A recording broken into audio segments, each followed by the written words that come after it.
സംഘപരിവാർ ശ്രമം സർക്കാരിനെ അസ്ഥിരപ്പെടുത്തലോ എന്നതാണ് സൂപ്പർ പ്രൈം അടുത്തതായി ചർച്ച ചെയ്യുന്നത്. ശ്രീ കെ സുധാകരൻ, ഈ പ്രസംഗത്തിൽ കോടിയേരി ഓർമ്മിപ്പിച്ച 3 കാര്യങ്ങൾ ഞാൻ വേഗം പറയാം, അങ്ങയുടെ ശ്രദ്ധയിൽ വരാൻ. 57-ലെ സർക്കാരിനെ അസ്ഥിരപ്പെടുത്തിയ വിമോചന സമരം, ആ ഘട്ടത്തിൽ RSS ആ തെരഞ്ഞെടുക്കപ്പെട്ട സർക്കാരിനെ നിലംപതിപ്പിക്കാനുള്ള പ്രവർത്തനങ്ങളിൽ സജീവമായിരുന്നു. അതിൻ്റെ ഭാഗമായി വാജ്പേയിയെ വരെ കേരളത്തിൽ എത്തിക്കുകയുണ്ടായി എന്ന് കോടിയേരി ഓർമ്മപ്പെടുത്തുന്നു. സ്വാഭാവികമായും ആദ്യത്തെ കമ്മ്യൂണിസ്റ്റ് സർക്കാർ അന്ന് നിലംപൊത്തുന്നുണ്ട്.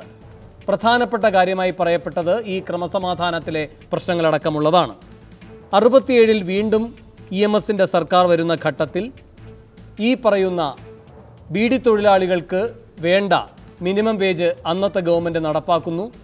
അതിനെതിരെ ബീഡി മുതലാളിമാർ അവരുടെ ഫാക്ടറികൾ അടയ്ക്കുന്നു. അങ്ങനെ ബീഡി തൊഴിലാളികൾ അനാഥരാകുന്നു. ഈ അനാഥരായിരിക്കുന്ന ബീഡി തൊഴിലാളികളെ പ്രത്യേകമായ കേന്ദ്രങ്ങളിൽ കൊണ്ടുപോയി ഇതേ കാര്യങ്ങൾ തന്നെ ചെയ്യിച്ച് അവിടുത്തെ വൻകിട ബീഡി മുതലാളിമാർക്ക് വേറെ മാർഗത്തിലൂടെ ബീഡി എത്തിച്ചു കൊടുത്ത് അവരുടെ വ്യവസായം മുന്നോട്ട് കൊണ്ടുപോകാനുള്ള സാഹചര്യം ഉണ്ടാക്കുന്നു. അതിനെതിരെ AKGയുടെ നേതൃത്വത്തിൽ കണ്ണൂരിൽ ഈ ദിനേശ് ബീഡി എന്ന സഹകരണ സംഘം വരുന്നു. അതിനെ തകർക്കാൻ ശ്രമിക്കുന്നു. വലിയ കോലാഹലങ്ങൾ ഉണ്ടാകുന്നു. വീണ്ടും ഈ ക്രമസമാധാന പ്രശ്നം ഉന്നയിക്കപ്പെടുന്നു. ആ സർക്കാർ നിലംപൊത്തുന്നു. 80-ൽ EK നായനാർ ഗവൺമെൻറ് വരുന്നു. അന്നും ഏതാണ്ട് 24ഓളം സഖാക്കളെ സംഘപരിവാറുകാർ ഇറങ്ങി പുറപ്പെട്ട അക്രമ രാഷ്ട്രീയത്തിൻ്റെ ഭാഗമായി കൊല ചെയ്യുന്നു. അന്ന് AK ആൻ്റണി ഇടതുപക്ഷത്തിൽ നിന്ന് ഈ ക്രമസമാധാന പ്രശ്നം ചൂണ്ടിക്കാട്ടിക്കൊണ്ട് സർക്കാരിനുള്ള പിന്തുണ പിൻവലിക്കുന്നു. ആ സർക്കാർ നിലംപൊത്തുന്നു. ഇപ്പോൾ പിണറായി വിജയൻ്റെ സർക്കാർ വരുമ്പോഴും ഇതേ രൂപത്തിൽ തന്നെ ക്രമസമാധാന പ്രശ്നം ഉണ്ടായിരിക്കുന്നു എന്ന പ്രചാരവേല സംഘടിപ്പിച്ച് ഈ സർക്കാരിനെ അസ്ഥിരപ്പെടുത്തി താഴെയിടാനുള്ള ശ്രമം നടത്തുന്നു. അപ്പോൾ പല തിരഞ്ഞെടുക്കപ്പെട്ട സർക്കാരുകളെ നിലംപൊത്തിപ്പിക്കാൻ വേണ്ടിയുള്ള വിജയകരമായ രാഷ്ട്രീയ തന്ത്രം പ്രയോഗിച്ചവർ ഇപ്പോഴും ഇറങ്ങി പുറപ്പെട്ടിരിക്കുന്നു എന്നാണ് CPM കരുതുന്നത്. അത് വെറും ഒരു വാദഗതി മാത്രമാണോ ശ്രീ കെ സുധാകരൻ?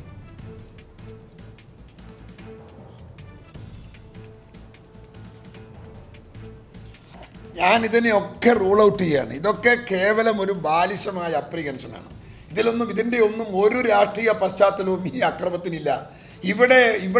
ഇവിടെ രാഷ്ട്രീയ സാഹചര്യം അല്ലെങ്കിൽ രാഷ്ട്രീയ കളരി കയ്യിലെടുക്കുക എന്ന അധിനിവേശത്തിൻ്റെ ആഗ്രഹത്തിൻ്റെ പരിണിതഫലമാണ് ഈ സംഭവങ്ങളൊക്കെ. ഇപ്പോൾ BJP CPMൻ്റെ പാർട്ടി ഗ്രാമത്തിലേക്ക് നുഴഞ്ഞു കയറാൻ BJP നടത്തുന്ന ശ്രമത്തിൻ്റെ ഒരു ഭാഗം തന്നെയാണ് ധനരാജൻ്റെ കൊലപാതകം.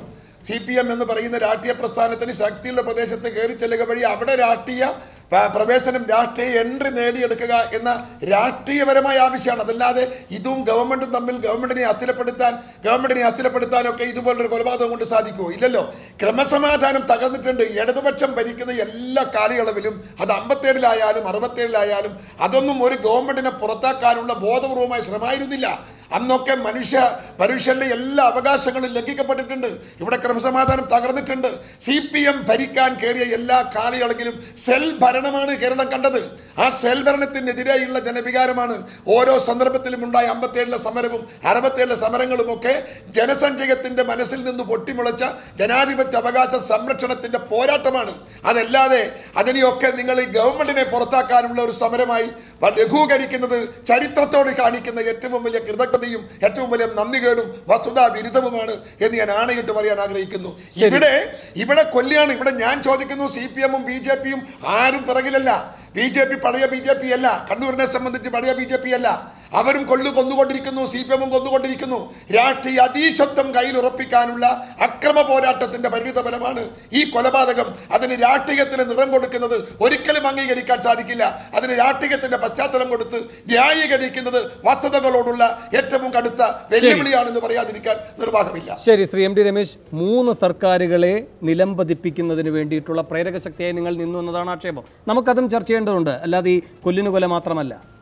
ഒന്ന്, കോടിയേരിയുടെ പ്രസ്താവന ചരിത്രത്തോടുള്ള അങ്ങേയറ്റത്തെ നീതി നിഷേധമാണ്. കാരണം 957-ലെ 1ാം EMS മന്ത്രിസഭയെ അന്ന് പിരിച്ചുവിട്ടപ്പോൾ ആ പിരിച്ചുവിട്ടത് ജനാധിപത്യ വിരുദ്ധമായ നടപടിയായിപ്പോയി എന്ന് ആദ്യം പ്രതികരിച്ചത് അന്നത്തെ RSSൻ്റെ നേതാവ് ഗുരുജി ഗോൾവക്കറാണ്. അത് ഓപ്പൺ സ്റ്റേറ്റ്മെൻ്റ് ആയിരുന്നു. ഇന്നും ചരിത്രത്തിൻ്റെ ഭാഗമാണ്. കോടിയേരി ബാലകൃഷ്ണൻ ആ പ്രസ്താവന കാടാതിരുന്നു പോയി എന്നെനിക്കറിയില്ല. രണ്ടാമത് 60കളിലാകുന്ന സമയത്ത് ഞങ്ങളും കോൺഗ്രസും തമ്മിൽ മുഖാമുഖം നേരിടുകയാണല്ലോ അഖിലേന്ത്യാ രാഷ്ട്രീയത്തിൽ. അന്ന് മാർക്സിസ്റ്റ് പാർട്ടി അഭിപ്രായ വ്യത്യാസമുണ്ടെങ്കിലും ഒരു പ്രതിപക്ഷ പാർട്ടിയുടെ ഗവൺമെൻറ്റിനെതിരായി കേന്ദ്ര ഗവൺമെൻറ് നിലപാടെടുക്കുന്നതിന് ഭാരതീയ ജനസംഘമെതിരായിരുന്നു. കാരണം ഇന്ത്യയിലെ മറ്റു സംസ്ഥാനങ്ങൾ ഞങ്ങൾ CPM-ആയിട്ട് സഹകരിക്കുന്നുണ്ടായിരുന്നു, CPI-ആയിട്ടും CPM-ആയിട്ട് സഹകരിക്കുന്നുണ്ടായിരുന്നു. അപ്പോൾ അത് ചരിത്രത്തിൻ്റെ ഒരു പിൻബലമില്ലാത്ത വാദമാണ്. ഇവിടെ ഇപ്പോൾ പ്രധാനപ്പെട്ട പ്രശ്നം ഈ ക്രമസമാധാനം തകരുന്നു, അല്ലെങ്കിൽ ഒരു നിയമവ്യവസ്ഥയുടെ ലംഘനമുണ്ട് എന്ന് പറയുന്നത് കോടിയേരിയാണ്. എപ്പോഴാണ് നിയമവ്യവസ്ഥയുടെ ലംഘനം ഉണ്ടാകുന്നത്? നിയമസംരക്ഷണം ഉറപ്പുവരുത്താൻ ആവശ്യപ്പെട്ട പോലീസുകാർക്ക് ഇത് കഴിയാതെ പോകുന്നു. അപ്പോഴാണല്ലോ ക്രമസമാധാനത്തിനുള്ളത്. ക്രമസമാധാന തകർച്ച ഉണ്ട് എന്ന് പറയുന്നത് കോടിയേരിയാണ്. അദ്ദേഹമാണ് പറയുന്നത് പോലീസ് നീതി കിട്ടുന്നില്ല, പോലീസ് അക്രമകാരികളുടെ കൂടെയാണ്, പോലീസ് വേട്ടക്കാരുടെ കൂടെയാണ്. അങ്ങനെ പോലീസ് വേട്ടക്കാരുടെ കൂടെയാകുമ്പോഴാണ് ക്രമസമാധാനം തകരുന്നത്. അത് എന്തടിസ്ഥാനത്തിലാണ്? ഇപ്പോൾ ചില വാർത്തകൾ വന്നു, അത് പിണറായി വിജയനുള്ള ഒരു മുന്നറിയിപ്പാണ് കോടിയേരി ബാലകൃഷ്ണൻ. മനപ്പായസവും ഈ കാര്യത്തിൽ ഉണ്ണേണ്ടതില്ല. അല്ല, ഞങ്ങൾ തന്നെ പായസം ഉണ്ടെന്ന്. പിണറായി വിജയും കോടിയേരി ബാലകൃഷ്ണൻ തമ്മിൽ എന്തെങ്കിലും പ്രശ്നം ഉണ്ടെങ്കിൽ ഞങ്ങൾക്ക് എന്താ പ്രയോജനം? ഞങ്ങൾ പായസം ഉണ്ടെന്നൊന്നുമില്ല. ഞാൻ പറഞ്ഞത് അങ്ങനെ വാർത്തകൾ വരുന്നു, സത്യമാവണമെന്നോ ശരിയാവണോ എന്നൊന്നും ഞാൻ പറഞ്ഞതിൻ്റെ അർത്ഥമില്ല.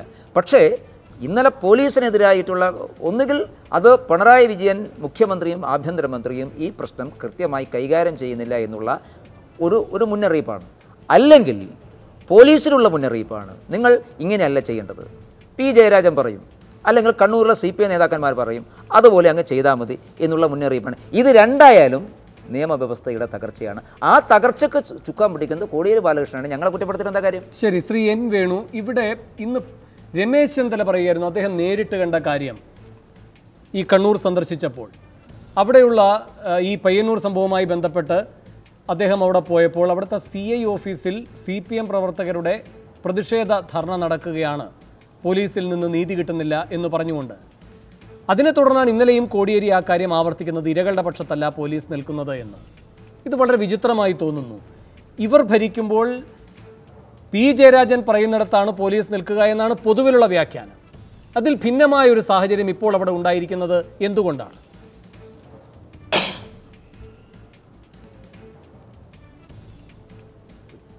ഇവിടെ കണ്ണൂരിൽ നടക്കുന്ന കൊലപാതകങ്ങൾക്ക് RSSനും CPIM-നും അവരുടേതായ വാദമുഖങ്ങളുണ്ട്. അതിലൊന്നാണ് ഇപ്പോൾ കോടിയേരി ബാലകൃഷ്ണൻ പറഞ്ഞ 57-ലെ വിമോചന സമരം ഉൾപ്പെടെയുള്ള രാഷ്ട്രീയ പ്രശ്നങ്ങളിൽ ജനസംഘം മുതൽ BJP വരെ ഇടപെട്ട രീതിയെ സംബന്ധിച്ച്. യഥാർത്ഥത്തിൽ 80കളിൽ തുടങ്ങിയ രാഷ്ട്രീയ കൊലപാതകങ്ങൾക്ക് ഇത്തരത്തിലുള്ള ഒരു രാഷ്ട്രീയ നിലപാടുകളുടെ ഭാഗമായിട്ടല്ല. അത് പ്രതിപക്ഷമായ സമയത്തും ഭരണപക്ഷമായ സമയത്തും എല്ലാം CPM ഒരു ഭാഗത്ത് വന്ന് നിന്നിട്ടുണ്ട്, BJP മറ്റൊരു ഭാഗത്ത് നിന്നിട്ടുണ്ട്. ഇവിടെ നേരത്തെ സൂചിപ്പിച്ചതുപോലെ ഇവിടെ ഒരു CPM ഗ്രാമങ്ങൾ, ഇപ്പോൾ കോടിയേരി ബാലകൃഷ്ണൻ്റെ പ്രസംഗത്തിൻ്റെ ഒരു ഗ്രാമങ്ങൾ ഉണരണമെന്നാണ്.